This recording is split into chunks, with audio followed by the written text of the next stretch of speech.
Comenzamos otro día en Canal Red América Latina y como siempre hay mucho de qué hablar. Nuestro aterrizaje en tierras mexicanas va mejor de lo que planeamos y vamos a seguir siendo una herramienta informativa potente y veraz para todos. Aquí sí que nos vamos a atrever. Nos vemos en la base América Latina de lunes a jueves a las 6 p.m. tiempo de Ciudad de México. Suscríbete a Canal Red y contribuye al periodismo riguroso, honesto y comprometido.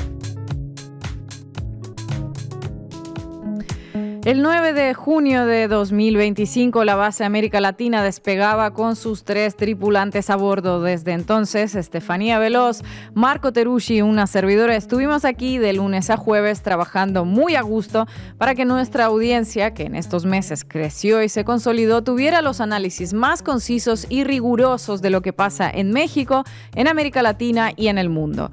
En los tiempos de la saturación informativa, tener unas cuantas fuentes fijas de las que fiarse es toda una suerte. 114 programas emitidos desde entonces y unos espectadores que nos siguen, nos apoyan y nos dan ganas de hacerlo cada día un poquito mejor. ¿Por qué la base América Latina es una referencia ya a estas alturas? A lo largo de muchos años y desde que yo soy estudiante, desde que trabajo en medios, se nos ha dicho que el buen periodista tiene que ser imparcial y objetivo. Es una imposición que pocos cuestionábamos al inicio de nuestra carrera, pero poco a poco una se da cuenta de que primero la imparcialidad no existe y segundo la supuesta objetividad en ocasiones puede volverse cómplice de las políticas más criminales y nefastas. Hay una frase que nos gusta y es muy manida, pero no por ello deja de ser cierta. Si una persona dice que llueve y otra dice que no, tu trabajo como periodista no es darle voz a ambas. Tu trabajo es abrir la ventana y ver si está lloviendo. Abrir la ventana es lo que estamos intentando hacer tanto en nuestra edición de España como en la Latinoamérica. Y además lo hacemos desde un lugar muy claro, ese que a algunos se les da por llamar militante. A mí me gusta más la palabra franqueza con quien te sigue y te escucha. La base América Latina, igual que la casa matriz, tiene una línea editorial muy clara. Los que la hacemos tenemos posiciones de izquierdas, defendemos la cultura de los derechos humanos, defendemos la cultura de la paz, estamos a favor de la redistribución de la riqueza, no porque nos paguen por ello, sino porque creemos en ello. Y es ahí donde está la verdadera independencia periodística, en poder decidir soberanamente qué mundo y qué proyectos políticos y sociales vas a defender. Nosotros queremos un mundo menos desigual y más justo y por ello cuando cuestionamos el poder lo cuestionamos en todas sus facetas, no solo en la política. Aquí hablamos de los grandes grupos económicos y empresariales y sus intereses, de los bancos, de los fondos de inversión y de los súper ricos. Uno de los sellos de la base con el que se ganó detractores, entre los que se habrán dado por aludidos, supongo, fue la tarea diaria de identificar a los actores mediáticos articulados al servicio de los grandes poderes económicos. Y les confieso que hacerlo en México es todo un deleite. De pronto una empieza a darse cuenta del por qué hablan de lo que hablan y por qué omiten lo que omiten. No se olviden que el silencio es también una decisión editorial que en ocasiones dice mucho más del medio que lo que ese medio publica. Los medios de información siempre han sido un terreno de batalla ideológica entre los que buscan abrir la ventana para ver si llueve o no y los poderes fácticos, interesados básicamente en que nada cambie. ¿Cuáles son esos poderes ahora mismo? Un puñado de súper ricos, poquitas personas que concentran la mayor parte de la riqueza del mundo, de los que sería absurdo esperar que defiendan las políticas redistributivas y que los que sí le echarán ganas y dinero para atacar a aquellos que sí las promuevan. Y este no es el único problema, no es que el principal problema sea que haya pocas personas que concentran mucho dinero mientras hay millones que comen una vez al día o que directamente pasan hambre. No, además de controlar los medios, controlan también los algoritmos, deciden qué vemos, qué leemos, en qué momento y sobre todo qué es lo que no tenemos que leer ni ver y a quién deberíamos odiar. Así la gente que no llega a fin de mes decide que lo mejor es votar a alguien con quien le quite el aguinaldo y empieza a apoyar pues, a su verdugo, porque el algoritmo está configurado de esta manera, para que salgan los Milei, para que salgan los Kast, para que se aplauda el Nobel de la Paz a una de las belicistas más empedernidas de la región y para que se normalice la violencia que se perpetra bajo la excusa de la seguridad nacional. La base de América Latina nació en un momento geopolítico muy particular, de un reordenamiento global y en un lugar que todavía se mantiene como una suerte de isla donde los fundamentalistas del mercado y del individualismo más rancio todavía no calan. Pero si vieron nuestros recientes programas, sabrán el papel que le otorga la mayor potencia mundial a América Latina, el del patio trasero clave para sus intereses económicos y políticos. Se vienen tiempos muy revoltosos, México no va a ser ninguna excepción. Y en esos tiempos el imperio va a pelear por su influencia en América Latina como gato panza arriba, como dijo hace unos años el profesor puertorriqueño Ramón Grossfogel. La base América Latina estará aquí intentando entender los acontecimientos y darles una explicación honesta. Quédense con nosotros entonces y hoy, que les vamos a contar, hoy en concreto, cómo desde este plató contamos el año y qué es lo que creemos que se viene en 2026. Bienvenidas y bienvenidos. La base América Latina. Un año en el que hicimos nosotros 114 programas. Marco Teruggi, me imagino que no ha sido difícil resumir los 114 en un solo material, pero bueno, confío en vos. Bueno, Ina, fue un proceso de ir revisando este año que tuvimos más de 6 meses de la base de América Latina para sacar desde ahí algunos elementos que creo pueden ayudarnos a entender qué pasó este año, cómo lo contamos, para qué está la base de América Latina y también, ¿por qué no?, para anticiparnos un poco a lo que viene este 2026, que puedo anticipar que van a pasar muchas, pero muchas cosas. Compañera Estefanía, tú sabes cómo nos estuvimos conteniendo para no hablar de determinados odiadores y haters de la base, pero entiendo que hoy les vas a hacer un repasito, ¿no? Ina, no sé si tú tuviste ya en México la oportunidad de escuchar una gran canción de Valentín Elizalde que se llama A mis enemigos. Pues más o menos por ahí va la sección de hoy. Llegamos con el propósito de dar la batalla mediática y lo hicimos. En mi sección vamos a repasar cuáles han sido las resistencias por parte de otros medios de comunicación y otros periodistas y sobre todo por qué. Y hoy nos acompañará aquí también Rafael Pineda, más conocido como Monero Rapé, periodista, caricaturista, animador mexicano, amigo de la base América Latina y uno de sus seguidores desde los meros inicios. Vamos a arrancar, Juanma. Debí tirar más datos. Con Marco Teruggi. 114 son los programas que hicimos Ina, Estefanía y quien les habla desde que empezamos a transmitir aquel pasado 9 de junio, cuando fue nuestro primerito programa. 6 meses y monedas en los cuales pasaron no muchas, sino muchísimas cosas en todo el continente, desde mi Argentina hasta México y claro, con este vecino tan, pero tan complicado que es Estados Unidos, en particular en su versión Donald Trump is back y quiere jodernos la vida a muchos. Y en esos 114 programas, 6 meses y monedas de transmisiones de lunes a jueves, intentamos contarles lo que está pasando en el continente. Nos está pasando. No solo contarlo, sino interpretarlo, buscarle otros ángulos de análisis, incluso anticiparnos, eso que es tan difícil, a lo que podría pasar. Cosa que creo que logramos en algunos casos, querida Ina, ¿no es así? Sí, como que se venía una derrota en las urnas de la izquierda en Bolivia, que Milei no estaba muerto electoralmente, que se iba a empezar a hablar de la necesidad de volver a pensar la gran Colombia entre Venezuela y Colombia, o que Estados Unidos iba a decretar un bloqueo naval sobre Venezuela. Incluso comenzamos a hablar del giro de Washington hacia América Latina desde antes que se aceptara como consenso. Así que los que miraron la base América Latina este año tuvieron mucha primicia. Ya saben qué hacer en 2026. Podríamos empezar a anticipar lo que va a pasar en el 2026, ¿no? Con todo esto. No hay que ser genio. No estaría mal. Vamos vamos a dar algunas pistas al final de esta sección de lo que se viene, pero si les parece, hagamos una cosa. Vamos a agarrar 10 países de este 2025 para repasar brevemente 10 asuntos que fueron claves, vitales y nos van a ayudar a pensar el 2026 que está por empezar. De paso, van a poder ver los diseños de varios programas, obra del gran compañero Wallo. Estefanía, ¿querés arrancar por dónde estamos acá mismo sentados en este hermoso país? Estamos en este momento en México y vamos a empezar por aquí, que fue uno de los temas que más tocamos, porque durante estos 6 meses pudimos hacer 3 cosas centrales en el caso mexicano. Por un lado, analizar la estrategia de Estados Unidos contra el gobierno de la presidenta Claudia Sheinbaum, que amenazó con aranceles hasta con operaciones de la DEA, no se olviden.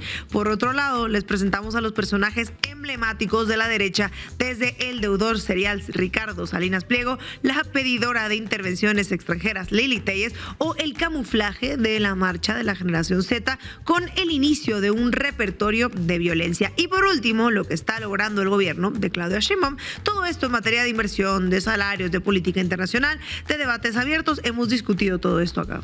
Y se viene mucho México para 2026 porque es importante para dentro del país, claro, y para que se sepa en América Latina que se está debatiendo aquí, sobre todo en estos momentos donde varios progresismos andan con la brújula pues sin norte. Y sin sur tampoco por momentos. Si te parece, Ina, pasá al siguiente tema que estuvimos viendo estos 6 meses y monedas de la base América Latina.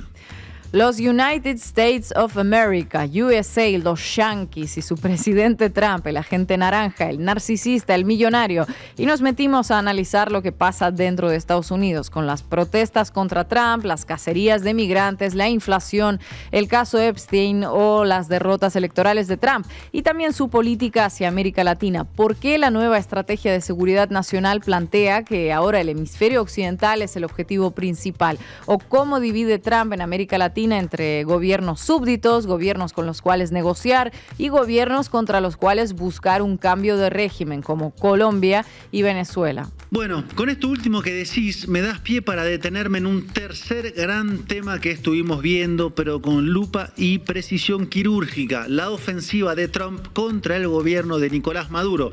Primero la presentó como lucha contra el narcotráfico y luego ya abiertamente como un intento de tomar control sobre el petróleo venezolano, que por alguna razón Trump dice que le pertenece. Y contamos los motivos reales detrás del despliegue militar, la crisis en el Comando Sur que suscitó el constante bombardeo de lanchas sin ninguna prueba, o cómo funcionan doctrinas militares que es importante saber, como la de Shock and Awe o la famosa y necesaria niebla de la guerra. Y ahí en ese tema que analizamos varias veces, que va a volver obviamente en el 2026, hay otras más, porque pudimos leer con más precisión el cambio de abordaje de Estados Unidos hacia América Latina y el Caribe.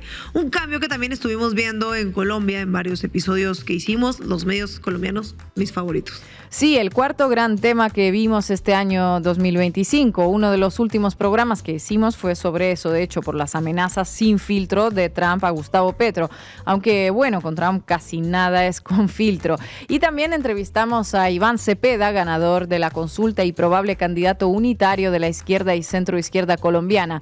Vimos también cómo Washington se metió directamente en esa elección, que va a ser muy importante este 2026, y se vienen cositas sobre ese tema, pero aún no podemos adelantar. Bueno, Marco, ¿y Argentina? ¿Qué me dices? ¿Qué hacemos con Argentina, che? Ay, Argentina. ¿Se acuerdan que arrancamos el programa cuando estaban proscribiendo a Cristina Fernández de Kirchner y a los pocos días la metieron presa? Bueno, así empezamos. Después vinieron los escándalos de corrupción de la hermana de Milei, Karina Milei, cuando el gobierno se tambaleó en septiembre, hasta que Trump le tiró un salvavidas económico a Milei, salvavidas para él, no para la Argentina, para que ganara las elecciones de medio término. Y así fue. Y así estamos. Y además, con la pregunta de por qué volvió a ganar Milei, qué de su discurso cala todavía en un 40% de la población, qué del modelo aún funciona para que se lo siga votando. Y claro, qué pasa con el peronismo, que está envuelto en sus internas de tipo antropofágicas, que no sabe hacia dónde ir y tampoco por ahora cómo ir hacia ese lugar. Bueno, y hablando de desorientación, este año nos tocó contar y analizar sobre todo una gran derrota electoral y política política, la de la izquierda boliviana. Sí, presenciamos cómo cayó la izquierda luego de 20 años en el gobierno, habiendo incluso logrado sobreponerse a un golpe de Estado en medio.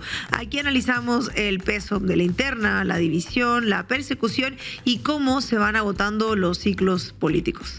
Y no fue la única derrota. Hace poquitas semanas vimos volver al pinochetismo al Palacio de la Moneda en Chile. Lo habíamos anticipado luego de la primera vuelta, pasó y nos sirvió para pensar por qué este año hubo tantas derrotas de los progresismos o las izquierdas en la región, porque la verdad que en términos electorales el balance fue negativo. Ecuador, Bolivia, Chile, Honduras, claro, con denuncias muy serias de fraude en algunos casos, que es un dato también muy importante. Y vayamos a un octavo tema de este repaso del 2025 de la base. Brasil, donde pasó de todo y siempre a escala brasilera, o sea, a lo grande. Porque metieron preso, es muy importante, a Jair Bolsonaro, el expresidente golpista.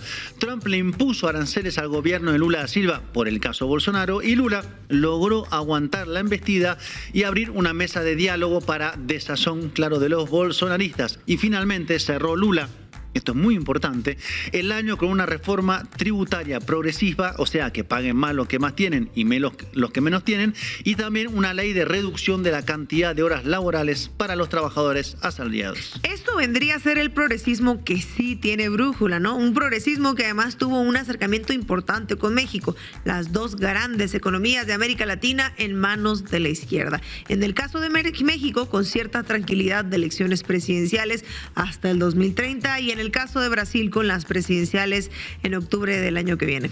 Ya vamos en el noveno tema, Marco, y dijimos que eran 10, si mal no recuerdo. Ese noveno tema es Perú. Sí, Perú.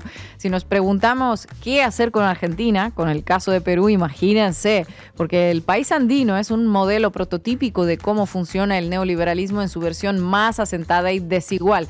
En Perú no importa quién sea el presidente, porque finalmente es un puesto decorativo y de muy alto riesgo. Y todo puede cambiar en la política, menos pues en el modelo económico. Ahí es donde no cambia nada. Las ganancias de las grandes empresas nunca se tocan. Y habrá elecciones en Perú en abril de este 2026, así que las vamos a seguir desde acá, aunque con expectativas bajas de que algo pueda cambiar, la verdad. Nunca está del todo dicho, pero el diablo sabe más por viejo que por diablo, y claro, por conocer también a los lugares. Y vayamos al último punto que estuvimos viendo todo este año en la base América Latina, que no es un país, no es una elección, no es un presidente, es todo eso y mucho más que eso. Es una época política, una época o una etapa, que no es lo mismo, pero es igual, como dice la canción. ¿A qué me refiero? A entender y contar el momento político que estamos atravesando, que es este momento muy diferente, pero muy diferente al inicio del siglo XXI, con la oleada rosada y la integración latinoamericana, pero también es muy distinto a los últimos años, donde había cierto empate entre las fuerzas reaccionarias y las fuerzas progresistas en América Latina. Esto que estamos viviendo es otra cosa y hay que entenderlo muy bien para hacerlo más difícil. Pensar muchas veces a contracorriente y anticiparse a lo que pueda venir. Y entender esta época es, por un lado, claro, analizar cómo se mueven Estados Unidos o China hacia América Latina en el contexto de su enfrentamiento global, pero es también comprender los imaginarios políticos, el desplazamiento de un sentido común hacia la derecha en varios países, en particular en la juventud, es leer los debates obturados muchas veces en la izquierda, la necesidad de repensar las banderas del progresismo o la agonía del centro político en este siglo XXI que ya consumió un cuarto de su tiempo, la época y su espíritu. Y es también leer cómo se van rompiendo algunas democracias o son rotas, mejor dicho, por actores que ya las consideran innecesarias y molestas, como Ecuador, país del que hablamos mucho este año con Daniel Noboa a la cabeza, o el caso de El Salvador en Centroamérica con Nayib Bukele. Y claro, ¿qué se debe hacer en esta ruptura alevosa en algunos casos? Esa es la etapa que vivimos también y es un elemento central, como varios actores políticos, económicos decidieron decidieron clausurar la democracia. Y podríamos preguntarnos cómo sería una democracia más democrática, no menos democrática, más democracia. ¿Se acuerdan que se debatía eso a inicio del siglo XXI? ¿Cómo ampliar la democracia? ¿Cómo articular democracia representativa con democracia participativa? Digo, para recordar y pensar hacia adelante y no siempre de manera reactiva.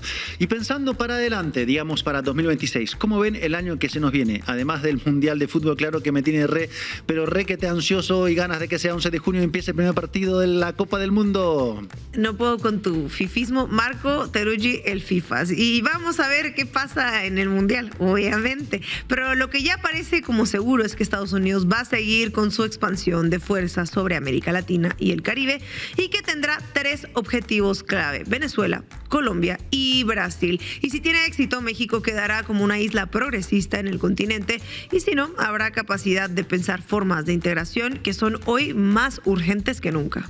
Esa integración que hoy está en sus niveles más bajos y que, como bien dices, es más necesaria que nunca en vista de la doctrina Monroe recargada que está en pleno desarrollo. Ya veremos esos resultados electorales y cómo avanzan los debates en la izquierda, el progresismo. Y hablando de resultados electorales, ya váyanse preparando para la temporada de elecciones 2027 en México, que se viene potente, ¿no? Cuántas cosas por delante. Y ahí vamos a estar para contarlas, para explicarlas punto por punto, buscarles nuevos ángulos de enfoque, de lectura, con las editoriales, con las secciones, con los diseños, con toda la producción, desde las cámaras, las luces, los sonidos, las redes sociales, que hacen posible este programa que nos pone, la verdad, muy felices. Así que nos vemos en unos días nomás para arrancar el año y caminar juntos, que esta no es época para andar solos. Muchas gracias, Marco. Viene esta compañera que es de un medio independiente, por eso le di la entrevista, porque no es el New York Times, ni el Wall Street Journal, ni el Financial Times, ni el Washington Post. ¿Ya? Le di la entrevista pues a este medio independiente y ahora les molestó. Compañera, vamos arriba. Vamos arriba, vos. Cuéntamelo todo y exagera, con Estefanía Veloz. Hace 20 años, un gran poeta mexicano dijo: siguen ladrando los perros, señal que voy avanzando. Ese fue Valentín Elizalde, descansa en paz. Y aunque la sesión de hoy no va sobre esa poesía, quizás sí sobre música. Música para nuestros oídos cada vez que sacudimos el avispero, simplemente por decir la verdad. Bueno, como dice Marco, empezamos picantes. Cuenta qué nos traes hoy, ¿eh? Ina, quizá reconozcas a alguien. ¿Puedes reconocer a alguien en la portada? Sí, uno es Pablo Iglesias y la otra eres tú, justo en medio de esta imagen que eligió el medio Publímetro para denunciar la injerencia extranjera en el debate digital. Dice la portada de este medio, que por cierto es gratis y se reparte en las esquinas de la Ciudad de México. Y aquí hay algo, perdónenme, que no podemos pasar por alto, porque la portada de Publímetro nos pone como injerencia extranjera de izquierda y del otro lado pone a la llamada injerencia extranjera de derecha, encarnada por Javier Negre. Nos están metiendo en un mismo saco, básicamente como si las posturas fueran equivalentes. Unos defienden derechos y otros defienden el recorte de los derechos. Unos defienden que se paguen sueldos, salarios mínimos, que crezca, que haya paz, y otros básicamente se dedican en cuerpo y alma a la elaboración de fake news y son operadores de la extrema derecha. Y los ponen a todos como si fueran lo mismo. Es tremendo la elección editorial de Publímetro, una vergüenza. El tema es que les interesa con estas publicaciones crear una narrativa donde la base América Latina no es más que una injerencia y por lo tanto no se informe usted ahí. Eso nos lleva a un personaje fundamental y se llama Dolia Esteves. Marco, ¿tú sabes quién es Dolia? Dolia es una periodista mexicana radicada en Washington, columnista de Eje Central, un medio mexicano. En agosto del 2025, Esteves publicó un artículo titulado "Son propagandistas, no periodistas". Vamos a analizar qué dice exactamente Esteves, porque aquí hay un patrón interesante.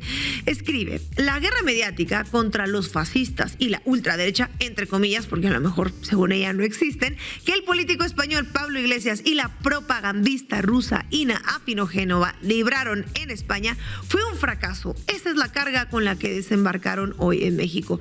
Ay, colega Dolia, en sus letras se logra colar la animadversión personal y el machismo también. O sea, que a un hombre sí le llama político, pero a una periodista le llama propagandista. Ok. Pero yo me pregunto, si esto que llama fracaso fue realmente eso, pues haría irrelevante este proyecto. Entonces, ¿por qué le dedica casi todos los meses a escribir sobre Canal Red? En octubre publica una nota titulada #Nada que celebrar, artimaña rusa. En la nota escribe sobre la operación digital de granjas de bots en redes, y aunque en ningún lado pudo comprobar el vínculo de Canal Red, eso no la detuvo para escribir estas siguientes palabras. Cito textual: si bien el estudio no identifica a los actores injerencistas del ecosistema ruso que operan en México, un propagandista que cumple el perfil anti-hispanidad es el político español Pablo Iglesias, que, coligiado con Jesús Ramírez Cuevas, empeoró la crisis diplomática con España al presionar a no invitar al rey Felipe VI a la toma de posesión de Sheinbaum por no responder a la demanda para que España se disculpe por la conquista. Numerosos proxy rusos, iraníes y venezolanos amplificaron el agravio en redes sociales. Termino la cita textual. Ojo aquí, si bien el estudio no identifica a los actores injerencistas, yo ya me encargo de inventarlo básicamente. ¿Se dan cuenta de este nivel periodístico? No está en ningún estudio, nadie pone ninguna prueba sobre la mesa, pero Dolia, aún con todo, lo mete con calzador, pues porque sí, porque le apetece. Y además, ¿quiénes son esos proxy? Bueno, tampoco lo explica, pero se le ocurren que pueden ser iraníes y venezolanos. Obvio, ¿quién más podría ser? Bueno, le faltó Cuba, quizás puede que no le haya alcanzado, no sé, los caracteres, pues para la próxima columna de enero. Un mes después, en noviembre, escribió otro artículo titulado "Agitadores y propagandistas". Anda medio cortina de imaginación, porque propagandista ya lo había usado en otro titular. Amplíe vocabulario. En fin, dice, más tardó el español Pablo Iglesias en registrar a su empresa en México que el gobierno de Claudia Sheinbaum en otorgarle millones de pesos por concepto de publicidad a Canal Red, el órgano mediático que dirige, donde figura como miembro del consejo editorial Ina Afinogénova, ex empleada del Kremlin. Yo creo que ya raya en obsesión la de Dolia Esteves que tiene con Ina. Ina, ¿te paga el Kremlin? Marco, ¿te paga Perón? Que en paz descansen el general y el comandante. Y a vos, Veloz, te paga AMLO, seguro. No me paga AMLO. Qué bueno que me lo preguntas, había que aclararlo. Pero hay que preguntarnos quién le paga o le pagaba a Eje Central, el medio donde publica Dolia Esteves. Según documentos publicados por el propio Eje Central, el medio fundado por nada más y nada menos que el periodista Raimundo Riva Palacio recibió publicidad oficial durante el sexenio de Enrique Peña Nieto. Todo bien. Riva Palacio reconoció públicamente que la publicidad del gobierno federal representó el 45.43% del total de sus gastos y costos de operación entre el 2013 y el 2018. O sea, casi todo el peñanietismo. Todo bien con la publicidad oficial. Espera, entonces Eje Central subsistió casi al 50% con dinero del gobierno de Peña Nieto, uno de los sexenios más cuestionados por corrupción. No me digas que Dolia Esteves, si atendemos la lógica de la propia Dolia Esteves, es entonces ex empleada de Peña Nieto. Exacto. Y ahora Dolia Esteves, desde ese mismo medio que dependía de la publicidad oficial del entonces priista, acusa a Red de recibir financiamiento público, pero como cientos de otros medios de comunicación lo hacen, incluyendo en el que trabaja ella. En fin, la hipotenusa, dice el meme. Pero hay más. Canal Red se financia con los aportes voluntarios de su audiencia. Eje Central se financió al 45% con publicidad oficial del gobierno más corrupto de México en décadas. Entonces, ¿cuál es más independiente o menos independiente? Entonces, a ver, ¿Quién es más independiente y quién es más propagandista? Porque, pues, decir o criticar la publicidad y trabajar en un medio que la recibe, mejor hágase su propio blog y no reciba dinero de ningún lado, ¿no? Más que de los suscriptores. Bueno, sería el clásico caso de ve la paja en el ojo ajeno y no la viga en el propio. Me pongo con refranes cristianos en estas fechas. Esteves acusa de propaganda desde un medio que literalmente dependía del dinero del gobierno. Pero como les decía, Dolia dedica un artículo al mes a nuestra compañera, casi específicamente, y diciembre no iba a ser la excepción. El 15 de diciembre publicó la amenaza rusa contra México. Parte 2 dice: Rusia ha creado cámaras de resonancia que transmiten información falsa o engañosa diseñada para manipular a la opinión pública en todos los rincones de la República.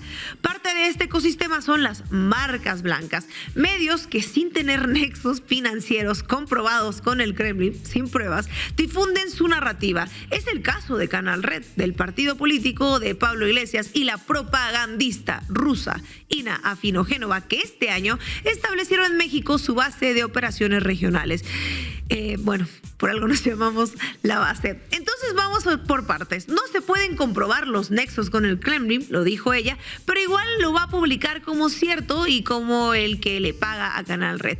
Pero antes había dicho que a Canal Red le pagaba la 4T y ahora dice que tenemos la capacidad de manipular la opinión pública en todos los rincones de la República. Pero en su primer artículo dijo que éramos prácticamente unos fracasados. Ya no entendí y yo creo que ni ella misma se entiende, la verdad. Aunque no tiene nexos comprobados con el Kremlin. Vaya. Entonces no los tiene, ¿no?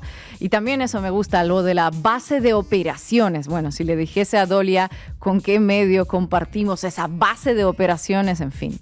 Es curioso en todo caso que le moleste más nuestra presencia como medio independiente que el uso que le da Salinas Pliego a TV Azteca para desinformar a la población mexicana. Eso sí que no le parecerá grave, supongo. Y esa es exactamente la razón por la que existimos. Porque los periodistas buenos, los puros, los periodistas de verdad, esos, están ocupados cuestionando a medios digitales y mostrando sus animadversiones personales. No a los grandes medios corporativos, cosa que aquí sí hacemos. Por cierto, Marco, ¿recuerdas qué pasó cuando Canal Red mostró sus nuevas instalaciones en las que estamos, de hecho, en este momento? ¿Cómo olvidarlo? Explotó X. Ricardo Salinas Pliego escribió: ni un milímetro a los zurdos de mierda porque se lo toman y te destrozan. Un señor grande, con tanto dinero. ¿A usted le parece hablar así? Bueno, Marco, y destrozar fue lo que hicimos. Después de esto publicamos este programa sobre Salinas Pliego. Pónganle play a esta joyita. Del dueño de Grupo Salinas, que es Ricardo Salinas Pliego, y no lo digo yo, lo hizo él mismo haciendo un claro llamado a no votar a la elección al Poder Judicial, diciendo boicot contra la elección para elegir al Poder Judicial. Pero como sabemos, su cuenta de X es básicamente una bajada de línea para lo que vamos a escuchar en sus noticieros de televisión en TV Azteca, donde llamó esto incluso un golpe de Estado. El espacio es de hechos y no de palabras. El irrefutable hecho de hoy es que el régimen morenista completó su golpe de Estado técnico al tomar el Poder Judicial a través de la farsa electoral de ayer domingo. Ahí tiene como ejemplo a la Suprema Corte. Fue despojada de su independencia y ahora estará integrada y controlada por personajes del morenismo. Ojo aquí, porque la estrategia es la siguiente: si ya no puedes ganarle a los tribunales, pues gana en la opinión pública, y si no puede que la ley esté de tu lado, convence a la gente de que la ley es mala. El periódico Reforma lo informó así: da Claudia Sheinbaum Pardo línea a la Corte por deudas de Salinas. Claro, lo importante no es la deuda millonaria, es que según el Reforma, el gobierno tira línea a la Corte, y en esa misma publicación se ve la cara de Salinas Pliego y dice, pongan atención, Salinas acusa presión y acoso, así textual. Aplicaron a varios empresarios en el gobierno pasado, y estos pues sí tuvieron que pagar para no enfrentar a la justicia, o no, pues se tomaron, digamos, este atrevimiento que ha hecho el empresario Salinas Pliego con respecto a ponérseles de frente al gobierno. Pero a ver, le cobraron, para que nos acordemos, a América Móvil 8,290 millones de pesos, a Walmart de México otros 8,000 millones, a FEMSA 8,800 millones, a la minera Fresnillo 4,500 millones, a Grupo Modelo. Pobrecillos, déjenme tocarles una canción con el violín más pequeño del mundo. Pobrecitos de los empresarios que han tenido que pagar tantos impuestos que les corresponde por ley. Pero no fue solo Salinas Pliego. La Derecha Diario México, un portal ultraconservador con domicilio en Buenos Aires, Argentina, que Marco conoce bien, lanzó una campaña llamándonos cómplices de narcodictaduras. Y un dato importante, la Derecha Diario llegó a México en enero del 2025 prometiendo hacer llorar a diario a la zurda Claudia Sheinbaum, la presidenta de este país. ¿Y cómo va esto? Bueno, pues las cifras hablan por sí solas. Llevamos el mismo tiempo, pero no han logrado generar conversación. Y todavía no les dedican una portada con todo eso. Ojalá Dolea tome nota. Porque de ese sí que nadie ha publicado de dónde se financia, nadita. Una vez más queda claro que la derecha no les estorba tanto este tema. De hecho, así hablamos sobre ellos en la sección de Cuéntamelo Todo y Exagera cuando hablamos de nuestros detractores. Les cuento todo esto porque así llegamos a México. El portal llegó en enero del 2025 con un posteo en redes sociales que anunciaba la llegada de el terror de los comunistas con la promesa, como decíamos al principio, de hacer llorar diario a la presidenta de México, Claudia Sheinbaum, a quien le llaman zurda, y poner o exponer lo que los medios tradicionales no muestran, y luego veremos por qué se refieren así a los medios tradicionales. ¿Qué apoyos económicos tiene el portal en su edición mexicana? Todos los caminos llevan a Ricardo Salinas Pliego, porque según el post que vemos en pantalla de la propia cuenta de Javier Negré, fue Salinas Pliego quien se encargó de importar la Derecha Diario a México. Leemos que Negre agradeció públicamente al empresario mexicano después de anunciar la internacionalización del portal por otros países de América Latina. Hablando de tu sección, creo que has retomado un personaje de nuestros favoritos, ¿no? En ocasiones muy puntuales. Vamos a ver un pedacito, a ver. Es que no hay otro, pero vamos a ver qué dijeron en TV Azteca y les adelanto que incluye la palabra dictadura del proletariado. Comunistas son como los fascistas. La libertad, la familia, la ciencia, la tecnología, los valores son irrelevantes. Unos quieren instaurar la dictadura del proletariado, los otros la dictadura de una raza.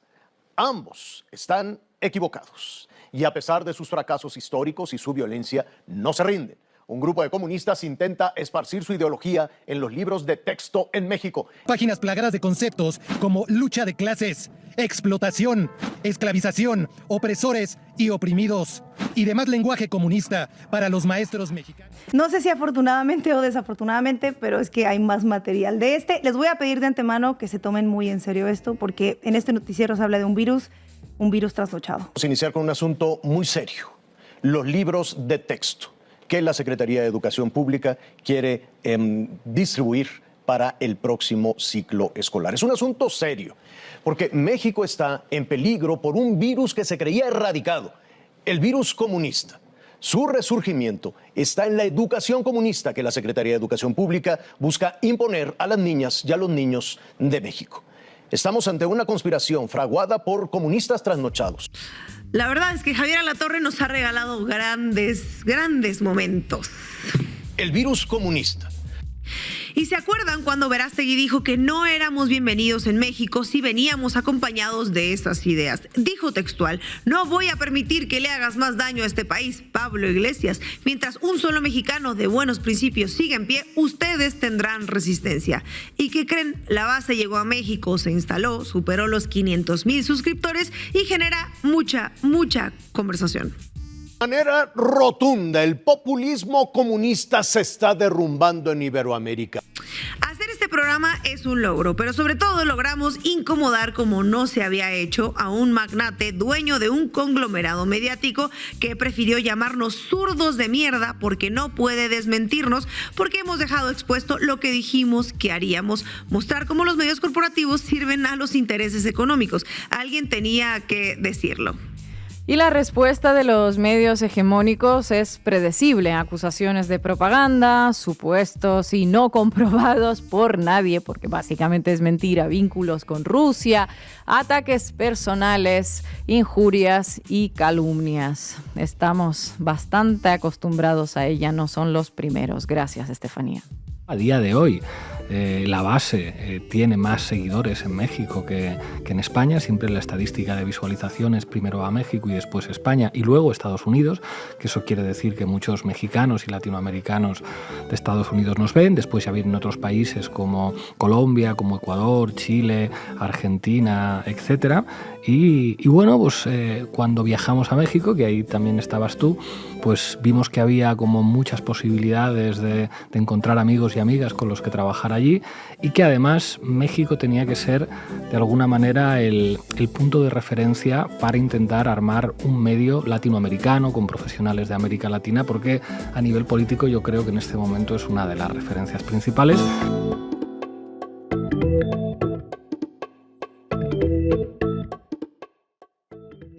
Y hoy contamos con Rafael Pineda, más conocido como Monero Rapé, periodista, caricaturista, animador mexicano, amigo de la base, amigo nuestro y uno de los seguidores de la base América Latina desde sus inicios. Rapé, un placer tenerte aquí. ¿Cómo estás? No, el gusto es mío. Muchas gracias por invitarme. Rapé, tú estuviste años haciendo distintos programas con el Chamuco hasta hace poco. Tuvieron ustedes mucha receptividad. ¿Por qué crees que en México están calando proyectos como el de ustedes y como La Base? Bueno, pues yo creo que hay un público que necesita este tipo de programas, mesas de análisis, el reconocer que se necesita invitar a expertos, expertas para poder hablar de lo que está pasando, de la coyuntura. Nosotros entendimos que el Chamuco TV era parte importante de la necesidad de ampliar la base de programas donde se den este tipo de discusiones. A mí me parece fundamental que el programa de La Base también entre en la discusión geopolítica, que creo que en México estaba un poquitín abandonado. Entonces yo creo que sí, tanto el Chamuco TV como La Base han, creo que, nutrido esta dinámica y me parece esencial. Rapé, gracias por estar en La Base de América Latina. Estamos haciendo un balance de La Base 2025, pero aprovecho para traerte a México. ¿Cómo cierra este año en México? Pienso en el gobierno, pienso en la sociedad, pienso en la enemistad de Donald Trump hacia México y qué se nos viene para el 26 acá en México. Híjole, pues como dicen aquí en México, vámonos por partes, sobre todo en una colonia muy famosa. Necesitamos entender que México está en constante amenaza, asedio de no solo Estados Unidos, sino de un grupo bastante nocivo, bastante ruidoso de la derecha aquí en México, ¿no? Hay un empresario que no paga sus deudas fiscales con su medio de comunicación. Hay otros medios de comunicación que lamentablemente se suman a esta dinámica. Parece que hay una coordinación, ¿no? No muy velada, cada vez más vinculada por la guerra de la narrativa, por tratar de ganar la guerra de la narrativa. Les cuesta trabajo porque pues se les cae la máscara de manera muy fácil, pero también hay que entender de que pues tienen muchísimo dinero, muchísimos medios, muchísimos bots y granjas de bots y troles, entonces tienen mucha gente trabajando 24/7 en esta guerra. ¿Qué tenemos también? Pues tenemos cuestiones difíciles de manejar en los gobiernos, en los municipios, en cuestión de corrupción, que también se tiene que pues cuidar. Y bueno, también tenemos buenas noticias, tenemos el aumento del salario mínimo, el aumento de la clase media, que no es nada despreciable, el 12.4%, tenemos a 13.4 millones fuera de la pobreza, tenemos recuperación de obras estratégicas, crece la inversión privada, tenemos yo creo que mucho mejores herramientas que antes, ¿no? Para poder pues, lanzar las campanas al vuelo, pero también es importante reconocer de que el acecho de Donald Trump y bueno, no es nada acogedor tener un embajador halcón aquí en México, pues vemos que va a ser difícil la relación con Estados Unidos a lo largo del 2026. Vemos ya lo que está pasando ahorita en tiempo real en el Caribe con la milicia estadounidense, pues ya en franca provocación de guerra, tratando de ocultar como distracción el asunto de las listas de Epstein. Y bueno, mientras esto suceda, a mí me parece muy peligroso el monstruo anaranjado, güero que tenemos allá arriba, pues prácticamente poniéndonos la bota en el cuello. Rapé, permíteme hacerte esta pregunta que creo que nadie mejor que tú puede responderla. Hace tiempo hubo una privatización de medios en México, lo que permitió que tuviéramos 2 grandes medios. Pero la batalla por la narrativa no se entendería sin la creación de medios en los que tú también has participado. Todos estos medios alternativos, voy a poner un ejemplo, bueno, ahorita decimos todos, pero al principio no eran todos, La Jornada y Proceso. Sin embargo, son medios impresos. Algunos han tomado su camino. Hoy parece ser digital esta disputa. ¿Qué ha cambiado desde la privatización que permitió a estas 2 grandes televisoras tener el control que tienen ahora? Y también, ¿qué ha cambiado en la creación de medios de izquierdas que puedan disputar o por lo menos intentar penetrar en la conversación pública? Bueno, es una pregunta que requiere una respuesta un poco larga porque pues son varios detalles. Esta privatización de estos medios se dio durante décadas, ¿no? Ya tenemos prácticamente 30 años de más o menos de esta dinámica donde se fortaleció de manera brutal a TV Azteca y Televisa, y la gente empezó a entender que necesitábamos medios alternativos. Empezamos con los blogs desde el 2000 a 2006 para dar la batalla de manera muy modesta, muy modesta, y así se fueron dando. Después con las redes sociales lograron entender como una buena plataforma para que la ciudadanía informada, organizada, participativa, accionando esta narrativa desde el pueblo, fue la que apoyó muchísimo a que se lograra el cambio de régimen en el 2018. Yo estoy convencido de que la aportación que hizo el Chamuco TV, regreso a esto, porque incluso desde la revista ¿no? del Chamuco y los Hijos del Averno aportó a la discusión pública con sus caricaturas, con sus historietas a esta discusión. Porque se replicaban en escuelas, en oficinas, se recortaban los pedazos de caricaturas y ahí estaban. Eran parte de la ilustración de la vida diaria, cotidiana, la coyuntura, la política, la economía y la sociedad, y hasta la cultura. Pero cuando empezamos a notar este crecimiento de mesas de análisis y discusión que se dieron en los medios públicos, bueno, pues notamos que ya este rubro de análisis estaba más que abarcado. Incluso creo que en demasía.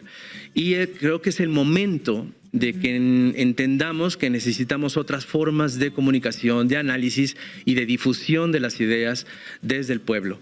¿A qué me refiero? Películas, series, novelas, documentales un poco más entretenidos, y yo insisto en las caricaturas de animación, porque es ahí donde necesitamos abarcar a las nuevas generaciones que estamos perdiendo y que están consumiendo de manera masiva el TikTok sobre todo. Yo creo que ahí tenemos que emplear una estrategia de comunicación para que no nos quedemos nada más con las mesas de análisis, mesas de discusión, noticieros. Yo creo que sí hay que dar la batalla cultural en esas nuevas vitrinas.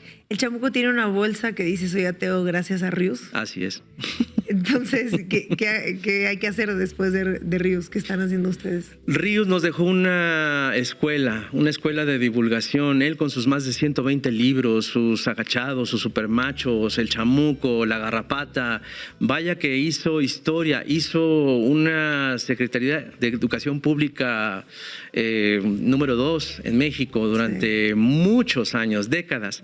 Y él nos demostró que podríamos usar esta enorme capacidad comunicativa que tiene la caricatura, la ilustración, la historieta, el periodismo gráfico para aportar en la discusión pública. Me parece esencial. Sí, gracias a Ríos es que tenemos esta necedad de comunicar a través de la caricatura. Rapé, muchísimas gracias por tu análisis, amigo. Esperamos volverte a ver pronto y feliz 2026 para ti. Gracias a usted. Y llegamos al final del programa, el último programa del año 2025. Como siempre, les voy a animar a que se suscriban al canal La Base América Latina en YouTube. El deseo de todos los integrantes de La Base América Latina que estamos aquí en la mesa y aquellos que están detrás de las cámaras es que en el año 2026 seamos ya 1 millón de suscriptores, así que suscríbanse ya, déjenle los comentarios, dejen un me gusta a este vídeo y a los demás. Y también hay otro deseo nuestro de todo el equipo, es que se hagan socios y socias de Canal Red, que apoyen nuestro trabajo, que apoyen nuestro periodismo. Aquí les dejamos un QR en pantalla, lo pueden escanear y hacernos este regalito. Les dejamos también otro QR que les va a llevar directamente a nuestra lista de reproducción en Spotify para aquellos que prefieren escucharnos, y desearles felices fiestas, que el año 2026 traiga paz, sobre todo, traiga salud y prosperidad. Y aquí nos vamos a ver en enero. Hasta pronto.